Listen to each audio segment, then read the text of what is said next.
0ကနေ hero စီတို့ဟုတ်ပါတယ်ဒီမှာဆိုလို့ရှိရင်ဒီလုံးဝအကျွေးစနစ်ကနေကိုအကျွေးယူခဲ့ပြီးတော့ဒီမှာအတိုင်းအတာတစ်ခုထိ small business ကိုဘာဖြစ်လို့ရ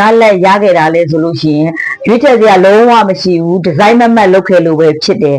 ဒီမှာဥပမာတစ်ခုနဲ့လာပြောပြရမယ်ဆိုလို့ရှိရင်ဒီမှာတငယ်ချင်းတွေဆိုလို့ရှိရင်တငယ်ချင်းတစ်ယောက်ပေါ့နော်အရင်တုန်းကဒီဒီဇိုင်နာတွေခစ်စားတယ်သူကGTC တက်တာ GTC ကျောင်းသူတယောက်GTC ကျောင်းလက်မှတ်ရပြီเนาะပြီးသွားပြီဆိုတဲ့အချိန်မှာဒီဇိုင်နာတွေခစ်စားတဲ့အချိန်မှာကျွန်တော်တို့ဒီ small business run နေတဲ့အချိန်ပေါ့เนาะသူဒီဇိုင်နာတွေကိုတကယ်နာမည်ကြီးဆရာတွေကြီးမှာတယောက်ပြီးတယောက်တက်တယ်အဲ့ဒါနဲ့သူဒီဆိုင်လဲဖွင့်ပြတယ်ပေါ့ပြီးတော့မိဘ background ကလည်းသူကအရန်ကောင်းတယ်အခုအချိန်တွေမှာကြတော့ तू ကအခုနိုင်ငံခြားတွေခစ်စားပြန်တော့နိုင်ငံခြားဖြစ်သွားပြန်ပြီအဲ့ဒါကြောင့်လူကလေ